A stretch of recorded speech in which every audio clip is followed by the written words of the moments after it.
January the 15th, 2018 at 2 p.m. in Council Chambers. And we will call the meeting to order. And first up is the adoption of some minutes. Adoption of the minutes of the whole Committee of the Whole minutes on December the 18th. And regular open minutes of December the 18th. Are you moving that? Okay. Yep. Moved and seconded. Thank you by Youngberg, Campbell. All in favor. Thank you. I'm in favor. Thank you. Business arising from prior minutes. There are two items on here. One of them is the increase in the number of councillors, and the second was a letter from the Mayor of West Kelowna that we dealt with this morning and moved it to this afternoon. So the first item is was brought forth on December the 14th at council meeting, and we decided to put it off until, that was in strategic planning. We decided to put it till today. Ms. Van Vienna, would you like to talk about this, or? I presented my report at that budget meeting, so I think council is aware of what the contents of the report is, so now you can have your discussion on what your preferences are for the options. And if you want, I can read the options again. Yes, read the options, please. The options are that staff be directed to prepare the necessary amendments to council procedure bylaw to increase the number of councillors from 4 to 6, or 2, that no changes be made to the size of council. Thank you very much. Is there anyone who would like to? Councillor Youngberg. Yes, I'd like to speak to this and make a motion that we take option number 2, that there be no changes made to the size of council at this time. Is there somebody who would second it? Councillor. I'll second that. Thank you. Councillor Rhodes. Is there anybody who would like to speak to it? Carol, sure. Would you like to speak to it first? Mm-hmm. No? Okay, go ahead and then. Thank you. A couple of things. I've had, of course, some holidays to think about this, which was nice. I had a sun time. But there are many things that crossed my mind as a matter of keeping the numbers at what they are today. And one of the reasons that I have in my mind is that I think the expenditure for taxpayers is probably going to be something somebody should consider, as well as the fact that we have meetings planned at various times of the day, and everybody running for council or interested in these positions, I think, have to consider that this position entails many more hours other than 2 council meetings a month.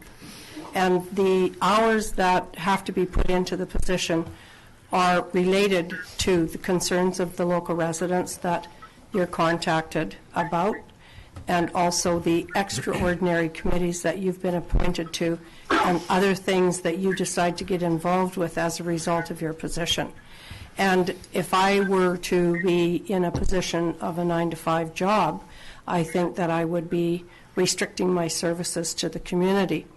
And I'm feeling bad for the people who do have full-time jobs, because their involvement, I think, would be beneficial to the community.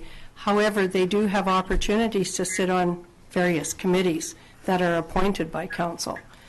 That's a couple of the things, and I think those are the most important things, as well as the fact that I think we do a great job, and 4 of us on council have got the opportunity to satisfy the needs of most of the people and the concerns that I've been subjected with, as well as no matter what time of the year we have the meetings or the day, we never see a lot of people at the council meetings.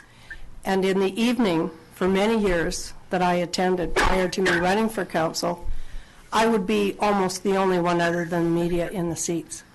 And the other concerns that we have for extending the hours is when we need help from directors. The directors have to be called in for an evening meeting or be accessible by telephone to concern some of our, to relate to some of our concerns. And I think that's also something that has to be really seriously considered, as well as our staff involvement. Our staff is always here on Mondays for our meetings, and if we have any other concerns, they're always here during the day at work. And that wouldn't always be the case if we were to have evening meetings. Those are just a few of the things that pass my mind and the reason for me making the motion that I have. And I hope everybody understands my thoughts. Thank you. Well, let Councillor Campbell, and then I know Councillor Rhodes wants to speak. That's an interesting argument against a motion that we're not discussing, which is evening meetings, from the bulk of what you stated. But I'm speaking against the motion, obviously. But starting with the 50K, when you look at what that would cost the taxpayers overall per household, or breaking it down, I don't see it as an extraordinary amount of money for more representation and diversity on a council. My reasons for speaking against the motion are quite simple. All it takes is one vacation and an illness to have representation of 3 people on significant changes to bylaws or significant spending decisions, and that concerns me. But I also look at the diversity of our community and think a more diversified council would make sense. To Councillor Youngberg's argument about the nighttime meetings, I would take an opposite approach and say, rather than discouraging those people with full-time jobs that are dealing with our business day to day and living in our community, working in our community, I would rather have their representation and look at having meeting times that makes a lot more sense for people with those jobs, as most small municipalities do hold their meetings in the evening for that reason, so that business owners and people that are employed can participate in local governance. But that's not what we're discussing today. I hope that is something we're discussing at some point. But my reasons for speaking against the motion is more for major decisions being made by 3 people and more diversified opinions on council. Thank you. Councillor Rhodes. Thank you, Mayor McCordov. Just wanted to say that, I feel that Osillas is an incredible place to live, and I'm sure everybody in the room shares that sentiment. We do. Yeah, council is not responsible for the mountains, the lake, or anything else that makes our community beautiful. But we do contribute to the overall look and feel by providing things like water, sewers, safe streets, incredible parks and amenities that are greatly appreciated by our residents and admired by our visitors. I too think the council is doing an excellent job. I'd also like to add that it's really important for us not to minimize the impact of a $50,000 increase to our budget. This is a cost that will not be supported by grant opportunities, so taxation will be impacted by the increase. A 1% increase to taxation brings in somewhere around $26,000 to $27,000. So simple math will tell us that that'll be a 1.5% to 2% increase in taxation to cover the costs of increasing council to 6. We are facing huge increases to taxation related to policing, and at this time I feel it's really important for us to be frugal and attentive to that inevitable event that will happen in our community. I will always support the lean approach to council business as long as the job is being done and the best interest of our residents are served. And because of these reasons, I'm not able to support an increase to council size this time. Thank you very much. Councillor King? Thank you, Madam Mayor. I guess I was on holidays and I knew understand there was a survey done. Do you have the results of what type of percentages there was? Well, I wouldn't really put any hardcore data into that survey. It was more of a quick question on the website, and I think last I looked, about 70% of the respondents did not support increasing the size of council. But again, that's just kind of a poll as opposed to any type Not of formal. scientific. Yeah, it's not scientific. but people did take the time to at least respond Yes, to it, so I respect that. Yeah, and if I could just add, I know some people were critical at the wording of the question, but again, it was very focused on the costs and only the costs, and it did not focus on what would be the other issues related to the governance of a larger council. Yeah, go ahead. Yeah, I would also vote in favor of this motion. It's not only the 40 or 50,000 for new councillors, the staff time involved, I'm sure will add another 50 to 100,000 over a year. Just for them being here. No, we're not talking about nighttime meetings. We have to separate things here. Right? Absolutely, but let Jim finish first, That's please. fine. That's fine. Okay, so I'd like to speak first, and then we'll let you have another chance. So to me, there are two issues here, and we're kind of talking about both of them. One is increasing the size of council from 5 members to 7. The other is that Councillor Campbell brought up was the ability. He suggested that if we had adjusted the times of meetings, that we could get younger people to be more involved. So I'm going to talk to the first one first. I think we are extremely well represented by the 5 people that we do have on council right now. They have different backgrounds, different ideas, and they're happy to speak about it, as is evidenced today.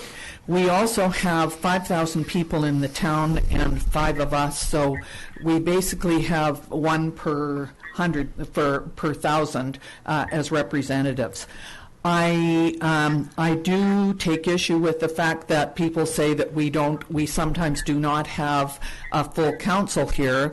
We do have a quorum at any one time, which is 3, and we often have 4 people sitting here and 1 on the phone, so we really do have the full complement of council here. We just don't have Councillor Rhodes sitting in the room, but he is taking part just like the rest of us. So I think that is, for that reason, and the money, 50,000 I think in this town could be spent probably in a better way, and I think we are very well represented. The other issue about times of council meetings, and I've had quite a bit of time to think about this because we've had a month to, consider what the ramifications are. While I do think that more young people, it would be certainly an advantage to have more young people, like Councillor Campbell, because he's the youngest, on council. I do not think that many people with a strict 9-to-5 job would be able to attend. Just moving meetings to the evening does not solve all of the problems. We could certainly, I think, look at adjusting some of the times to the meetings, and I've been thinking about that as well, and that would be something else to be talked about. But in order to be a member of council, you have to have some flexibility in your ability to go to UBCM, SILGA, library board meetings, RDOS, Destination Estudios, School District 53, any particular item or group that you are working with, you have to have that ability to adjust your times and attend those. I certainly understand that that people who have a job and have children and have other things that they do in the community would have a more difficult time, and therefore we tend to have people who are retired or semi-retired or have the ability to have time off and work around here. But I don't think you can just look at the 2 meetings per month and say, well, if we had those in the evening, that would solve the problem, because I don't think it would.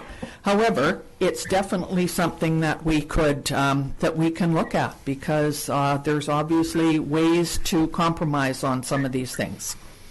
So I would be voting against, voting for the motion the way it stands. Go ahead. So it sounds like I'm going to argue for argument's sake, because everybody has stated their position on this. But I want to argue a few things, and one of them is both Councillor Youngberg and Mayor McCordoff. What I'm hearing is almost discouraging people to be involved in municipal councils. What I'm hearing is everything happens during the day. Even if we do this at night, it takes a ton of time to do this, a ton of time to do that. Education meetings are in the evenings. There are committees that can be taken that don't take up a ton of daytime hours. I would rather be taking the position of the advantages and the benefits of being involved and having a voice in the community, rather than discouraging. And to say that anybody with a full-time job can't be on council, I don't think is true. You have to look at the way your council works and when your meetings are. But if by listening to these arguments, it's almost like we're saying only people that are retired are suitable to be on this council, and that's the way I take it. To argue with Councillor Rhodes, who it's kind of tough because I feel like I'm arguing with a conference phone right now. But I also, when we talk about that survey, it meant absolutely nothing to me, that survey, absolutely zero. That's like saying, should we fix something that costs this amount of money, but not talking about the ramifications for leaving it broken? So to say, are you in favor of spending $50,000 or not, I don't think asks any question of any substance that gets anybody thinking about anything except a dollar amount. And that's certainly, I think there's a lot more complexity to this than just a dollar amount. But like I said, I think I'm preaching to the choir right now. So that's my 2 cents. I would like to see a report back from staff looking at the costs associated with moving to evening meetings as far as staff time and things of that nature. And I agree with you. I think there is certainly some way that we could adjust some of the meetings so that we do not have them all day long, but perhaps in the afternoon and the evenings, which happens in many other communities. But I think that that's a bit of a red herring, the evening meetings, because I do recall, and Councillor Rhodes said this as well, that there were many people who had other things to do in the evening and did not show up to evening meetings. So I think you could look at both sides of it. However, we have a decision to make for now, and could you please read the motion, Mrs. Hilson? It was moved by Councillor Youngberg, seconded by Councillor Rhodes, that no changes be made to the size of council. That no changes be made. No changes be made. Okay, so I'm going to ask for a vote on this. All in favor of that motion? Councillor Rhodes? Thank you. Against? Thank you. Yes. Just a comment. Thank you, Madam Mayor. I'll go back to Councillor Campbell's mention about the flexibility of an evening meeting, nothing to do with the amount of councillors. Is there still time to bring that back, or would you have to change any type of paperwork if we decided to go to an evening meeting? Well, your meetings right now are in the procedural bylaw. Yes. So you'd have to amend the procedural bylaw, and usually in the council orientation period, we go over the procedural bylaw, and I would recommend that council the new council, yes, address the whole issue of meeting times as part of the new environment. That makes sense. Could I also say that I saw recently, and I can't remember where, that Ms. Van Vienen is planning to hold some meetings in the summertime in August or September in order to answer questions for people who may wish to be wanting to be members of council. And my assumption is that all of those types of things would be included in your meeting, so that new councillors or people wishing to run for council would definitely have the opportunity to be involved in that, or to certainly ask questions, right? Again, people coming to that session, they would be coming with questions, and one of the questions would be, well, why are the meetings during the day? Can the meetings be at night? And the answer would be, they can be, based on the direction of council. Right. And they're in the procedural bylaw, and the first thing you'd have to do is ask for an amendment to the procedural bylaw. Fine, thank you. Yes. I swear I didn't wake up this morning and decide I was going to argue with everybody. But to what C.A. Romanko just said, having the next council make this decision is completely counter to the reason I would want to look at that now. By having the next council look at moving to evening meetings, I guess my point is it might change the people that are looking to become part of this council by doing that. So it's completely counter to my reasoning behind asking for a report on what the cost would be. Because it's something I feel this council should do to prepare the next council for more diversity and more voices of, we're a community now that's growing with young families and new businesses opening, and we're basically arguing today that those people need to be excluded from being involved in local governance because they can't get it done. I'd like to see a report on what it would cost to move those meetings to the evenings, so that we can decide whether that makes sense. I guess my recommendation would be that this be brought as a notice of motion, that you develop a notice of motion, that report is something you'd like to see. It would be brought forward to council, and if council agrees that this should be tabled as an item of discussion, then it would be brought forward, and the administration would do the report. My suggestion that the council of the day make the decision on meeting times is just directly related to knowing who's on council, the environment they in fact are setting, because there are other things that are in the procedural bylaw that they may want to change. Yeah. And I understand where Councillor Campos coming from, but for one council to kind of run in a certain way and then all of a sudden say, well, no, this is not the way it's going to be anymore, and then the council could come back and say, no, we want it the other way. So it's incumbent on the new members, the new council, to come in and set the working environment. Okay. Thank you, Madam. Councillor. I don't think we're making the decision whether we're going to change the times. We just want some type of report of the pros and cons, what the effect would be on the town that we did it. We're not making a decision to change it at this time. Oh. Just be I don't know how it would be. Okay, well, then if council would like to pass a resolution providing that direction, then what I was hearing was one member of council that wanted to get something on the agenda. So if you want to put a resolution on the floor right now, I'd like to do that we look into this. Do you want to word it, or would you like Brianne? I'd like to move that we ask staff a report on the costs associated and the challenges, the pros and cons to moving our meetings to evenings. Are you talking about all meetings or just the open budget, or the open meeting like this one, the public meeting? Well, that's what I want to look at. I want to look at. You're talking about our CAL meetings, and so all meetings. And a lot of this, just so everybody understands, it's not. And the reason I'm arguing this is to say that the next council decides. My whole point of this is to have more diversity within that next council and more representation. Also, more public engagement. With, again, the same people that are working and can't get out during the day. If they want to be here and see meetings and be more involved, those evening meetings would accomplish that as well. So yes, I'm making that motion. So, and it's been seconded. All in favor? Are you in favor of that, Councillor Rhodes? Member Coroff, I apologize. I cannot hear Councillor Campo at all. I'm wondering if the motion could be read back. Sure. CJ, can you hear me better now? Yeah, perfect. Okay. The motion is that staff bring us back a report on the costs and the challenges or the pros and cons associated with moving our meetings to evenings. Okay, so it would be just a general report. Is that what we're voting on? Correct. Yes. Just a general report, not a done deal. Are you okay with that? I'm very happy.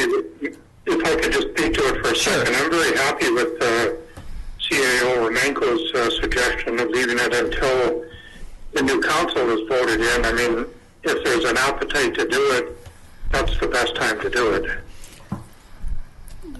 Okay, so are you supporting this motion or not? And that's I not guess what... I could support the motion. You can't see us, but all four of us supported it, so so we'll count you in. Is that all right? Okay. Okay, thank you. For that. And I just want one more thing, Councillor Campbell. I did not suggest that only that young people and people with young families not come on. I said it would have to be somebody who had a flexible schedule, and that goes for any age. So I wasn't referring to people who have full-time jobs not being able to be on council. Fair enough. Okay, thank you. And the next item that we have on the agenda is the letter from this morning. And you got the vote on that, did you? Was there a vote? It was seconded, but I didn't. There was no vote. I'm sorry, it was five again. It was all five of us agreed. Okay. Yes. So the next thing is the letter from this morning. Mr. Manco, did you want to speak to this? So at this morning's Committee of the Whole meeting, the Council addressed a letter from West Kelowna from the Office of the Mayor requesting a letter of support be sent from Soyuz to the provincial government asking for revenue sharing on the future of the cannabis tax revenues. And the decision was made that 75% of tax revenues that would be collected by the federal government would be distributed back to the provinces, and there's been no mention made from the province as to any type of a revenue sharing going back to the municipalities. And as pointed out in this letter, the municipalities are greatly affected, or will be greatly affected by the whole cannabis industry, and those effects would be potentially, if not limited to, policing, fire, building code, city planning, municipal licensing, public health, social services, communication, etc. So the council wanted to bring this forward to this afternoon's meeting to address this in resolution form, whether or not they would support a letter being drafted to the province. Thank you. Is there anybody who would like to speak to this? So I'll make a motion if that's what we'd like to kick started with that. Please go ahead, Councillor Rhodes. The motion would be to support his request of his letter. I'll second that. Okay, we have it seconded. Would anybody like to speak to this then? I think we spoke to it in the Committee of a Whole. But We did. We had quite a conversation about this morning, which is also on Granicus. So I'm going to ask for a vote on this. The motion is to support writing a letter with the same information in it that the Mayor of West Kelowna has, asking for a 50% of the taxes. Am I correct? Yeah. Okay. All in favor? I'm in favor. Thank you very much. That carried. So we now have to go back to no introduction of late items, and we have to approve the agenda as adopted. Okay. Thank you very much. All in favor? Thank you. I'm in favor. We have a motion, and it's Councillor King, Councillor Campbell. All in favor? just shorten that to King Campbell. No. I'm just purposely doing it differently. I'm in favor. Okay, thank you, Councillor Rhodes. Next is I hope I'm right, water matters. We've had a couple of additions and subtractions. I want to make sure I'm on target here.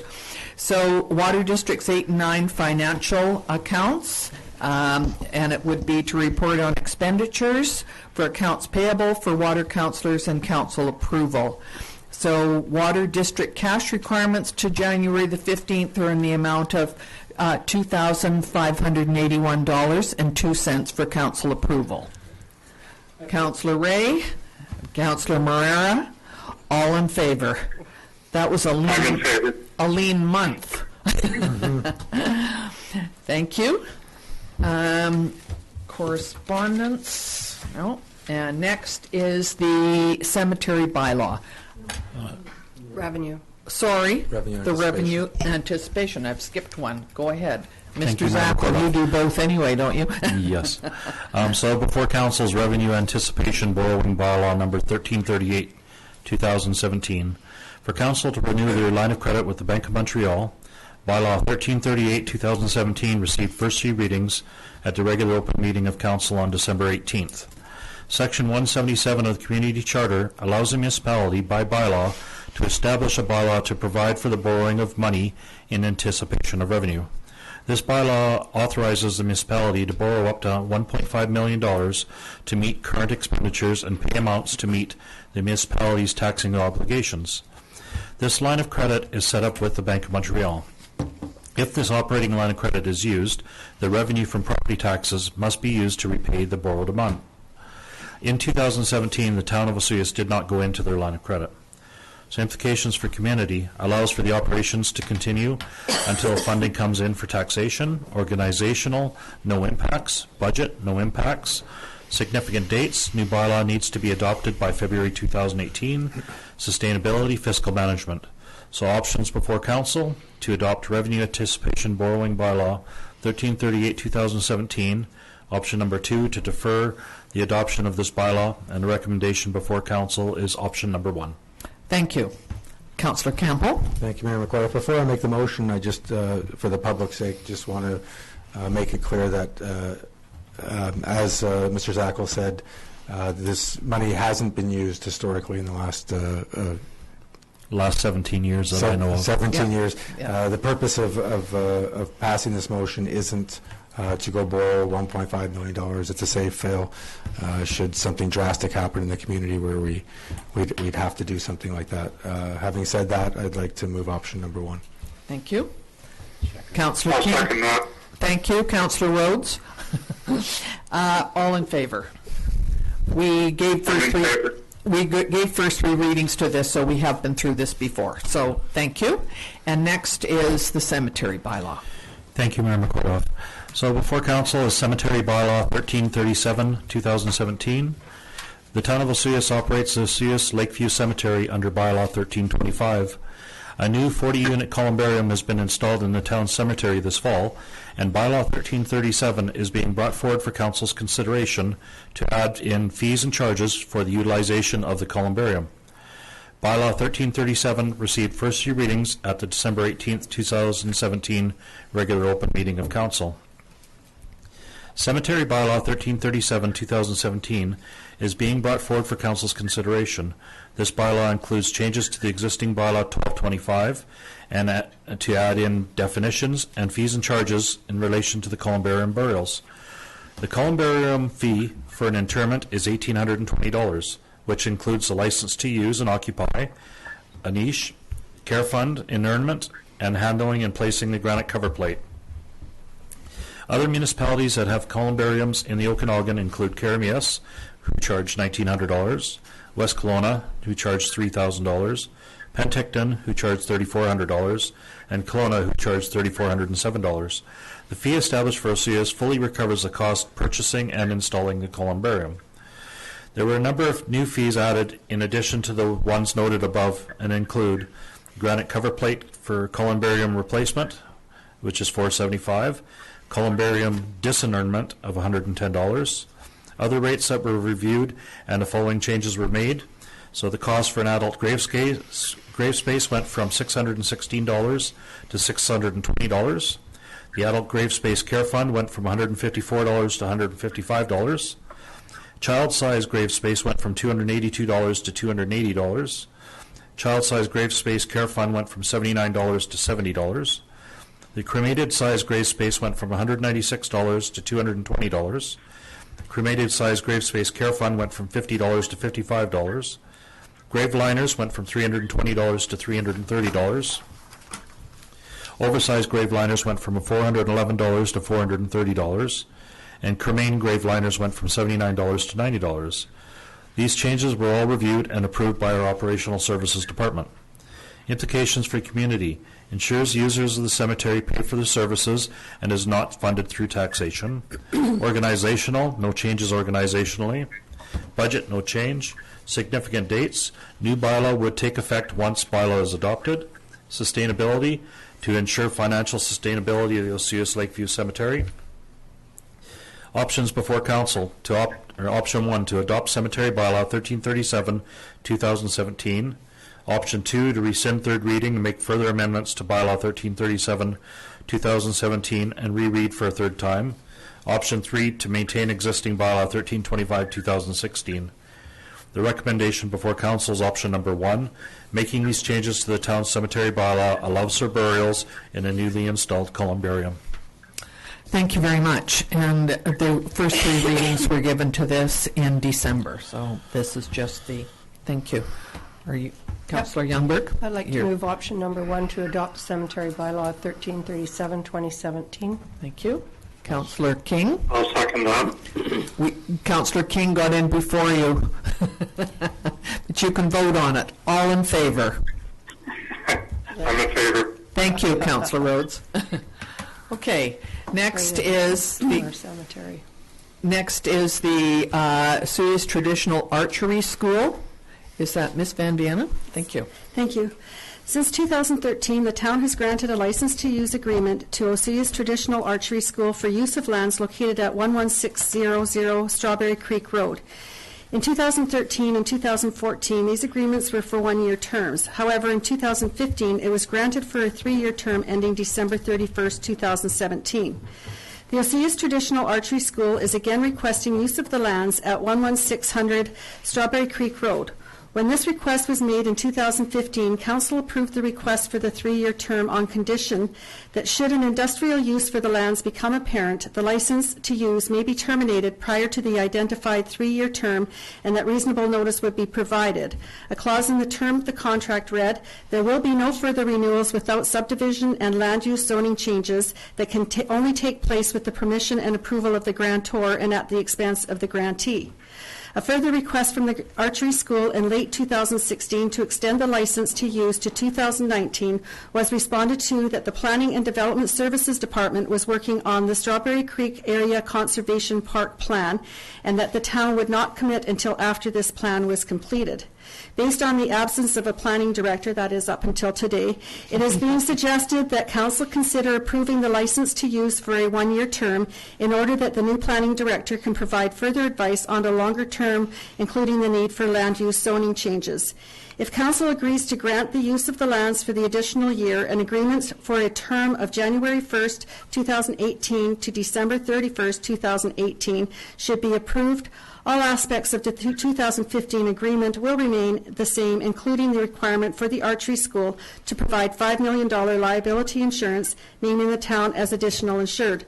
The archery school has paid $250 for use of this land in the previous 2 terms, and there is no recommendation to change that amount. Implications to the community, a recreation that is available to all family members, organizationally monitoring of the agreement, no budget implications, no significant dates, and under sustainability, continuation of an established activity. Options: 1, that the 2018 license to use agreement with the Osea's Traditional Archery School for the use of lands at 11600 Strawberry Creek Road be approved for a 1-year term only and that the signatories be authorized to sign. 2, that the 2018 license to use agreement with the Osea's Traditional Archery School for the use of the lands at 11600 Strawberry Creek Road be approved and that the signatories be authorized to sign, and further that staff provide a report on possible future use or zoning change to the property. 3, that the 2018 license to use agreement be returned to staff for modification. Or 4, that Osea's Traditional Archery School request for use of lands at 11600 Strawberry Creek Road be denied. And staff recommend option 2. Thank you very much. And I'm going to let Councillor Campbell speak to this first because his son, you need to explain, his son is going to represent Oseas in the BC Summer Games? Winter Games. The Winter Games. Very shortly. So I think he would have quite a good understanding of this. Go ahead, Councillor. I had a couple of questions and I had a motion. Just so I'm clear, options 1 and 2 are both based on 1 year because it's only worded in the first one. Yes. Okay. All right. And my other question is, what was the purpose of the $250 fee? That was just what was set back in when they originally. It's an administration processing fee. Okay. Yep. And that's per year, right? Yes. That's for the I thought it was $250 for the 2 years. Oh, for the full term? Yeah. It For was the term. Yeah, for the term. So if we were going to a one-year term, what would that dollar amount be? $250. It would still be $250? Yeah. Okay. All right, I'll move option number 2. Is there somebody who would like to second that? Yeah, sure. Councillor King? Anybody wish to speak to that? Councillor King? Yeah, I support this. I guess in the motion, it just talks about you bringing back a report for future use. Is there a timeline when that report would come back, sometime just in the next 6 months? Or is there... I can't really say. I can't really say if council wants to put a 6-month time frame on it, and then we'll work towards that. At this point in time, part of it is that we're dealing with the province on a bigger scale on that whole West Bench area, and we're having a meeting in January in relation to that. So there may be some implications relative to planning within that area and planning on the West Bench as well. Generally, these things take longer than 6 months. So it's probably, even if there were discussions, it might take some time for anything to actually happen. Yes, we're kind of working with the province on that. So we're just leaving that as a possibility to open it up. Okay. So is everybody okay with this? All right. My question was similar to Councillor King. Just if you could bring something back to us, because what's their renewal option? Is it a 3-month notice to us to renew at December 31st, 2018? Or is it just an automatic renewal? Yeah. If we decided to do something different with the property, how much time would you have to? Yeah, 6 months? notice. Is that correct? Well, There's 6 months usually- notice of termination, Yeah. and then we would let them know as soon as possible when we have a decision on whether we want it. This time, they only sent us the letter back in December for renewal for Jeanette? this year. Sorry. Sorry. So This year, we only got a letter in December from them asking for it to be renewed again for this year. So as for the renewal, it would be nice to get the 30 days, but for the termination on our part, it's 6 months. okay. So it would be good to have a report, within 6 months. So when that comes up on our schedule, we know what the implications could be. If there's anything to If report. there would be any Yeah. changes. Yeah, I'd be reluctant to put a date on it. Yeah, I We've would got too. a planner that just walked in the door today, I imagine, is going to be prioritizing many She's busy different taking things. Yeah. My sense is we would not be terminating this agreement without providing the 6 months notice, whether it flows into another year. Yeah. So I think that type of arrangement would be continued.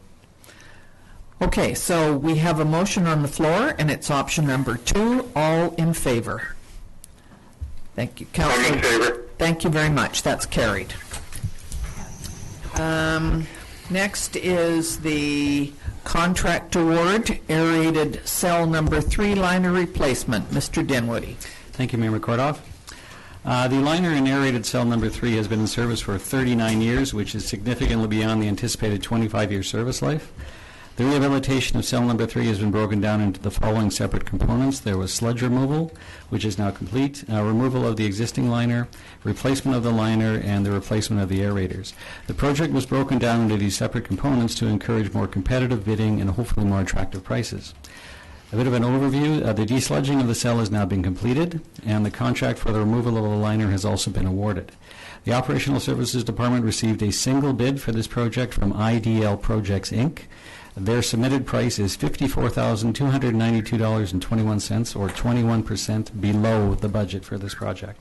You can look at TRU's attached report for further documentation. The implications for the community are improved processing of effluent at the Osoyoos sanitary sewer lagoons. Organizationally, it is a reduction in the maintenance costs at the Osoyoos sanitary sewer lagoons. For the budget for this portion of the cell number 3 rehabilitation project is $254,000, and like I said, the bid from IDL Projects Inc. is $54,292.21, or 21% below the budget for this project. Significant dates: in order for this selected contractor to begin work as soon as the weather permits in the spring of 2018, it is recommended the Town Council award this project as soon as possible. Sustainability: there's a reduction in the risk of effluent leaking into groundwater sources around the Soyuz sanitary lagoons. Options before Council are the Town Council awards the contract for Aerated cell number 3 liner replacement to IDL Projects, Inc. for $209,693.18. This includes GST and taxes. Option number 2 is that Town Council does not award the contract for Aerated cell number 3 liner replacement to IDL Projects, Inc. Option number 3 is that Town Council requests additional information prior to making a decision, and the administration recommends Council adopt option number 1.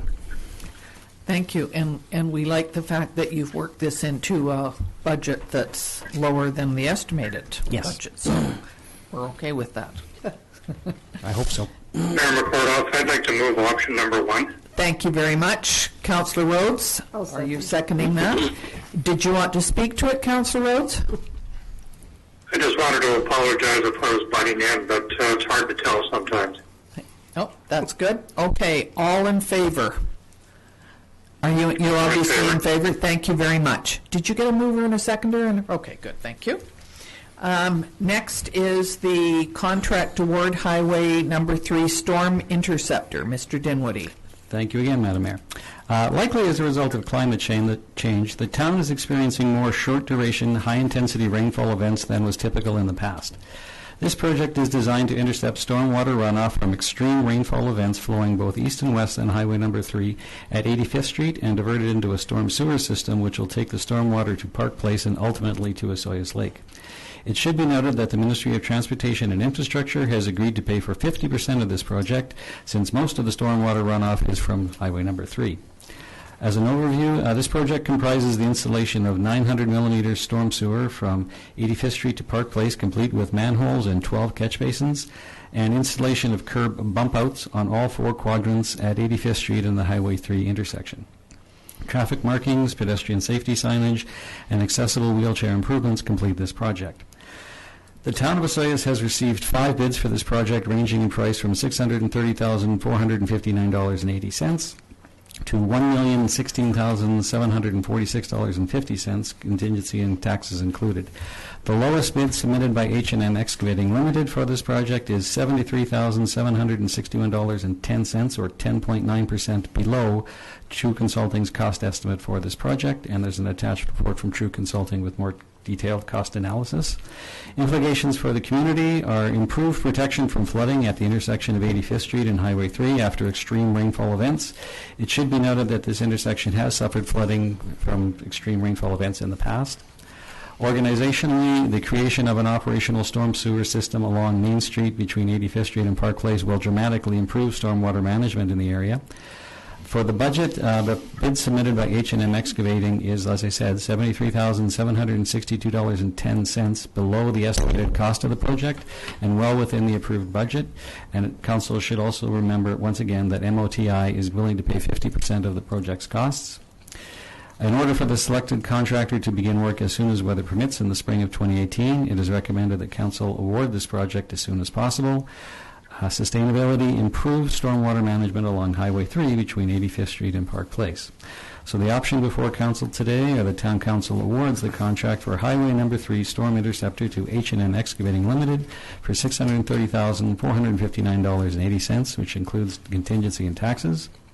Option number 2 is that Town Council awards the contract for Highway Number 3 Storm Interceptor to one of the other 5 companies who submitted a bid for this project. And option number 3 is that Town Council requests additional information prior to making a decision, and administration recommends that Town Council adopt option number 1. Should have won a top hat impotent. I think for so. that one.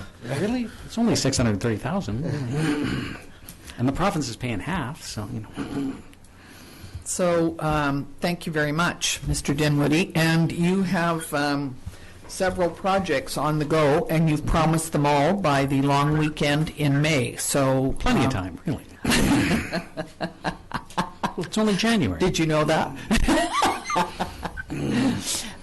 So, Councillor King. Yeah, I'll make a motion, option number 1, award the contract to H&M Excavating. Great. And Councillor Youngberg is seconding.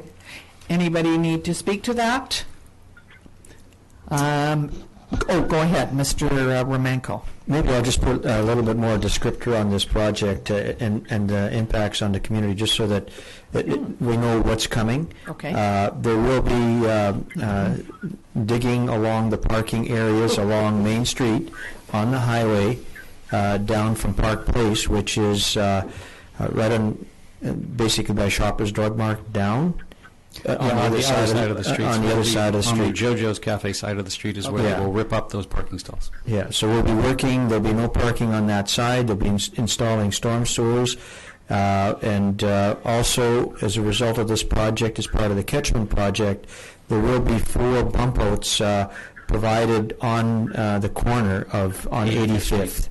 So, again, some of our pedestrian traffic safety issues are being addressed. And correct me if I'm wrong, we will be not putting crosswalks across The existing crosswalk from Home Hardware to the Royal, to the Bank of Bank of Montreal. Montreal, that will stay, but there won't be another crosswalk. Highways does not want to put crosswalk crosswalks markings there. on across there. They want to move people to that particular one crosswalk.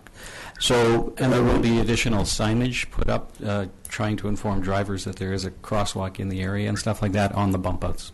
yes. That's the only crosswalk that's there now. Yep. There isn't one on the other corner, so even though people use it, I do. Yeah. Well, Okay. Some people do cross. Of course, other Yes. people cross any place. Yes. So just to kind of further describe that particular project, and we are working to try and finish this by April 31st, weather dependent. April 30th. There's April no 30th. 31 days. And so It's a right whole month now, early, really. we have a lot of snow that Yes. we've had, and I just want to say right now, thank you to Operational Services for being out there at 5 in the morning some days to clean those parking stalls and to also take the snow away in trucks. Doesn't happen all the time, but certainly it has happened a couple times, so that people do have access to those. So can you tell me, are you thinking that we would wait until this snow and cold weather might end before you start this project? In other words, might Yes. it take 1 month or 2 months? Well, yeah, or we can't actually start the project until the frost comes out of the ground. Okay. You don't want to dig up the frozen ground. That usually doesn't work very well when you're trying to put it back. Right. So, yeah, probably as soon as the frost starts coming out of the ground, so they would hopefully begin February-ish. And like I said, they anticipate cutting the trenches and putting in the pipe and stuff like that and having it all done by the end of April. so Because the asphalt presumably it takes about 2 months then? Yeah. Okay. To put in the pipe and stuff like that. And the asphalt plants don't actually start operational until the end of March. So the earliest we could probably pave it is the beginning of April, because Okay. the plants aren't operational and there is no asphalt. Okay. Thank you. So that we have moved and seconded option 1. We haven't taken a vote on that yet. All in favor? Thank you. Are you in favor of that? Thank you very much. That's carried. And next is Mr. Romanko, are you going Yes. to do this one, general elections? So, Section 58 of the Local Government Act requires that council appoint a chief electoral officer and deputy chief electoral officer for the purposes of conducting an election. In the past, the general local elections have been conducted by the Director of Corporate Services. In 2014, Jeanette Van Yanen was appointed Chief Election Officer with Laurie Scott, Deputy Corporate Officer at the time, appointed as Deputy Chief Election Officer. Brian Hilson is now the Deputy Corporate Officer, and therefore is recommended that the Director of Corporate Services be appointed the Chief Election Officer and Deputy Corporate Officer be appointed the Deputy Chief Election Officer for the October 20th, 2018 general elections. In terms of implications, community legislative requirement to hold elections on the third Saturday in October, organizationally in the business plan corporate services activity to be completed in 2018. Budget has been set at $25,000.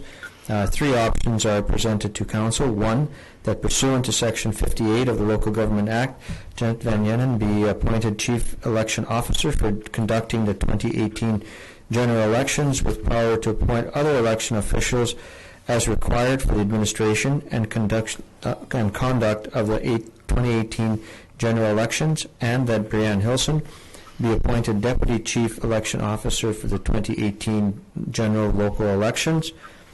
And option number 2 is the same, except if you want to put other people in the two locations, into the positions. And the third is that the Chief Election Officer position be contracted out, and staff is recommending option number 1. Thank you very much. Councillor Campbell. Thank you, Mayor McLaughlin. Without hesitation, I'd like to move option number 1. Thank you. Councillor I'll King. second that. Thank you. I'm sorry, Mr. We do not have any chance to. No, I'm sorry. Point of order, Madam Mayor. I'm sorry. I don't believe that you can. There is no speak. point of order There is from the audience. There is no point of order at this point. I'm sorry. According to bylaws, No, I'm sorry, Mr.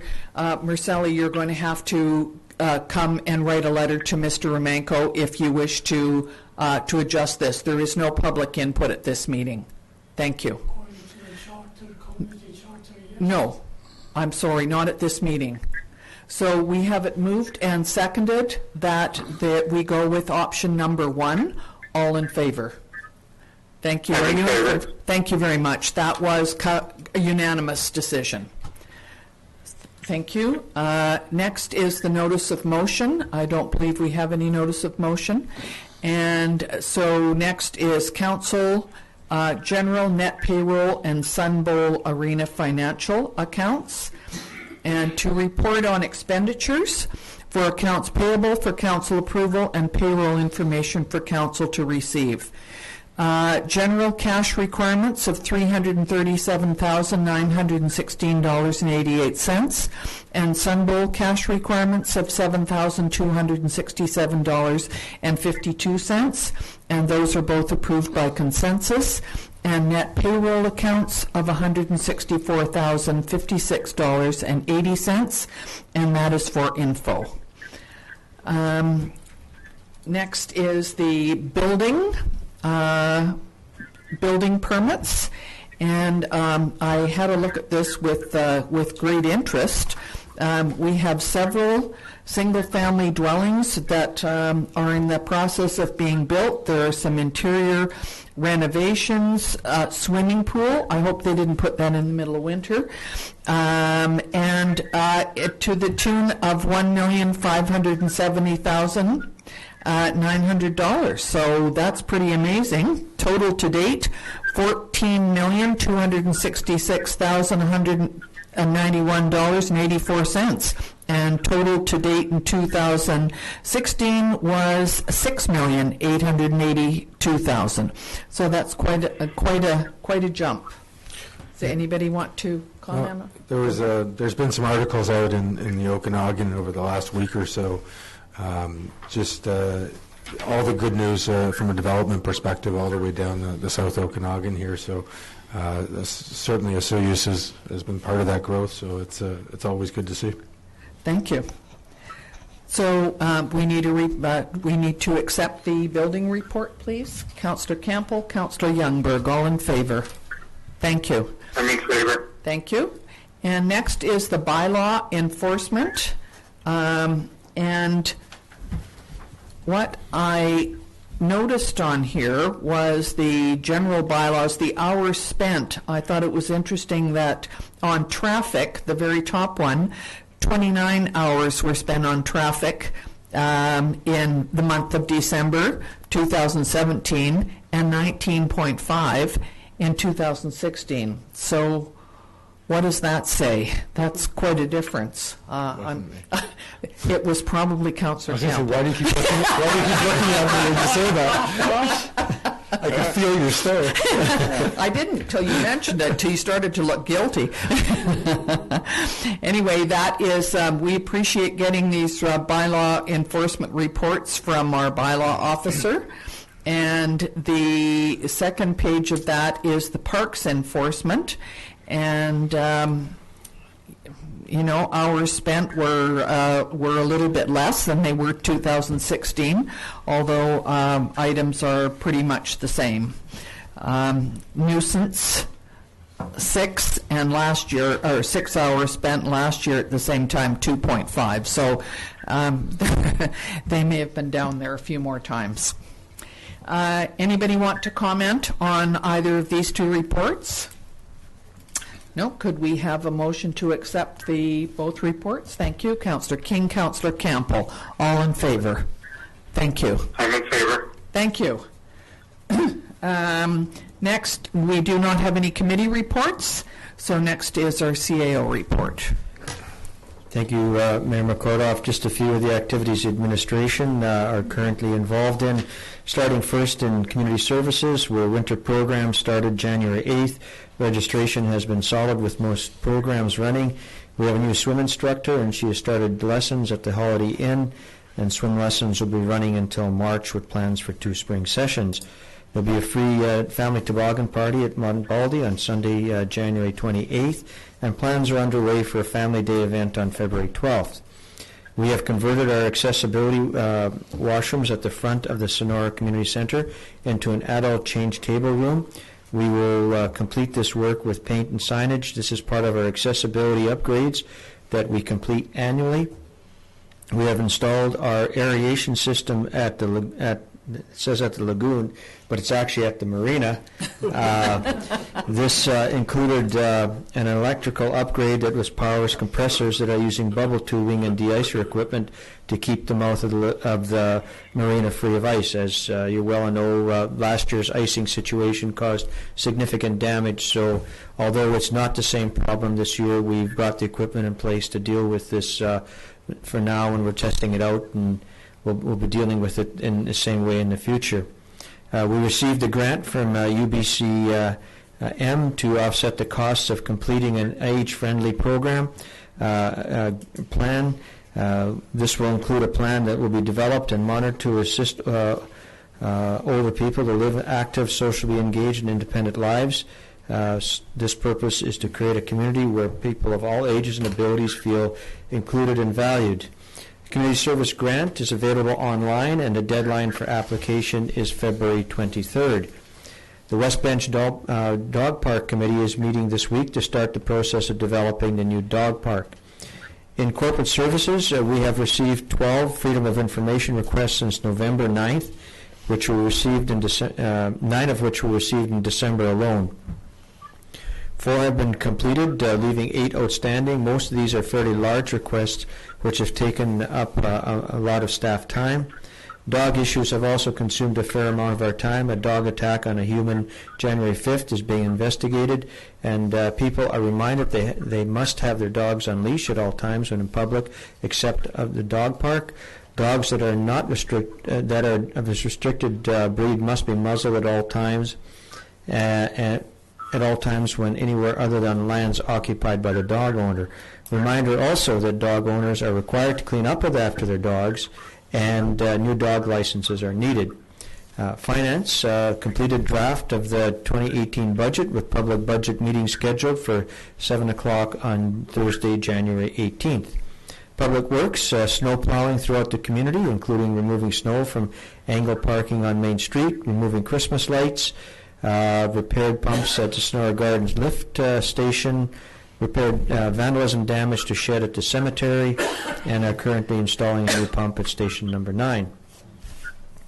Myself, preparations have been completed to have a meeting with local doctors to discuss the development of an RFP for a feasibility study to develop a community medical center. Discussions are occurring with the province on the RCMP contract.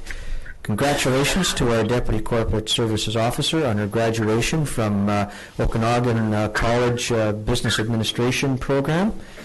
And we'll welcome Gina McKay, our new Director of Planning and Development, who is in the audience right now. I would also like to thank Barry Steen for his 15 years of service to the community working at the arena and Public Works. We all want to wish him the best in retirement. I would also like to welcome Brad Garsta, who is replacing Barry as a full-time employee.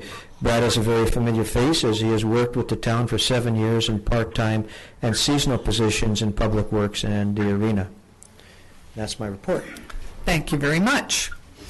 Could we have a motion to accept the report, please? Councillor Campbell, Councillor King. All in favor? Thank you. I'm in favor. Thank you. And now we go to councillor reports, and fortunately, we have Councillor Rhodes first. Do you have a report for us today, Councillor Rhodes? Yes, I do. Thank you. Thank you, Mayor McCordoff. A very short one. Just wanted to elaborate on one of the items that CAO Manko brought up. The West Bench Dog Park Committee is having its first meeting on Wednesday, as you mentioned, and I wanted to just let everybody know that at this time, we're starting with a clean slate. And if anyone, residents, council, mayor, anybody has any ideas or opinions, I'd be really grateful if you could let me know. And I'd just like to say that my email address is my name, cjrhodes@asulius.ca, and that invitation goes out to anybody. I'd be really, really welcome to hear some ideas and opinions about it. And just one final thing, I always like to call for a moment of silence about our building report for the year. Looks very favorable, and I'm not sure if there's any press in attendance, but I sure hope that they report about those results for last year in a very favorable way. Thank you very much, Councillor Rhodes. And thank you for that moment of silence at the end. We had two members of the press here, so hopefully they heard your remarks. Next is Councillor Campbell. Thank you, Mayor McCordoff. Clearly, over the holidays, there weren't a lot of meetings to attend. The one I did attend was last week. I was at the School District 53 committee meeting, which is always an interesting meeting. It's where the schools within the district come and present their findings and some projects they've been working on as far as advancements in curriculum and different programs that have been initiated during the school year. So some of it's technology-based and some of it's different styles of scheduling and learning. So the schools all came and presented, and it was certainly quite interesting. Good. Thank you for attending. I'm glad you went. I've been to those before, too. Yep. It's amazing what things they come up with. Good. Councillor King. Thank you, Madam Mayor. As Councillor Campbell mentioned, it's been kind of a quiet last month through Christmas, but I do wish everybody a new year, and I do look forward to working with Mayor, Council, and all staff to help move this town forward in a positive way. Thank you. Councillor Youngberg. Thank you, Mayor McCordoff. Yes, as in Councillor King, I've been away for a while and enjoyed some sun and some relaxation, so it's been just a little quiet. However, it seems that when I come back, there's always a spark that I see when I drive through town because someone's changed their sign on their business, or there has been some minor little change that always makes it interesting when you come back. I just wanted to report from the library. I'm a representative on the Okanagan Library Board, and Stephanie Hall, who's been our CEO for over a year, has resigned. And yes, and so I wanted to share that with everybody because Georgia here at our library has got some very good interim management in the meantime. And so Dawn Nettleton is taking her position until they can find the replacement. So she's had some health issues and is going on a world cruise that will be 15 months long. Wow. So she's taken a permanent leave. So that I thought was of interest, and definitely they're an important part of our community, and they have done all sorts of great initiative training for a great deal of committees in town, and they've just started knitting and crocheting lessons, for heaven's sakes. I thought that had sort of gone out the window with me, but I guess not. All newbies are there taking all the lessons, so that was great. And just in parting, I'd just like to make sure everybody understands I've not ever intended to make anyone feel that they can't run for council. This is all open. I have many, many young friends who are considering the position on next election, and they are very satisfied with the way things are going, and I'm really hoping that everybody understands there's no exclusion to these positions. This is very open to anybody. In Granicus, all of our meetings are online, and I know my younger people listen and watch very often. So I'm hoping that we move forward very progressive way, and looking forward to the Meadowlark subdivision where we can actually position somebody in one of those homes this year in 2018. So I'm wishing everybody a Happy New Year. Thank you. And I'd also like to say Happy New Year to everybody in town, and particularly thank staff over the Christmas holidays. Many of our operational services staff were working. We're doing snow removal, keeping an eye on the water and sewer, and we certainly appreciate that. We have very good service from them. I'm just a little bit concerned about people crossing streets. I've heard now. It's on social media, some of it, so you can't believe everything you read on there. But there are certainly people that are finding it difficult to cross the streets when there's a little bit of snow and ice. So I hope for everybody's sake that pedestrians and bicyclists, and I see there are a few out, and cars and trucks will be very careful about crossing streets.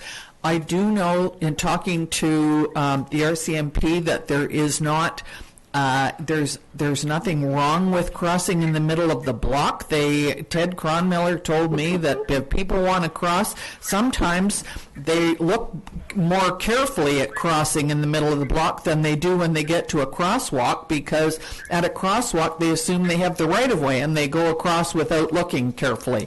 So I just wish everybody would be extremely careful on the streets with the ice and the snow and this cold weather, and look out for your neighbor and pay attention to where you're going, whether you're driving or walking. I want people to know that we have quite a large grant and aid community service program in this town, and Mr. Romanko mentioned it.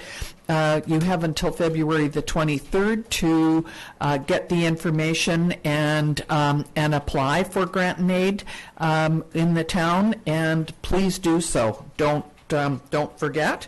And I'm hoping that people will come out on Thursday, that's this Thursday, January the 18th, to our open budget meeting.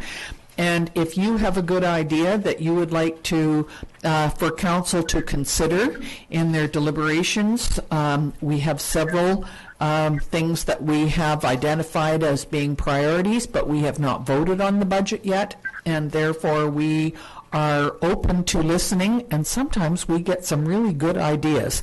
Sometimes it's not something that we can deal with as a council, but we do like to have people come forward with good ideas. It shows that they're interested and they're wanting to participate. So please come here. You have 5 minutes each presentation, and that's all. But that will be on Thursday evening, starting at 7 o'clock. So I just want to say Happy New Year to everybody, and enjoy this snow, because I think it's beautiful when it's bright and clean and white like this. So could we have a motion to adjourn, please? Councillor Campbell, Councillor King, all in favor. Thank you, everyone. Thank you.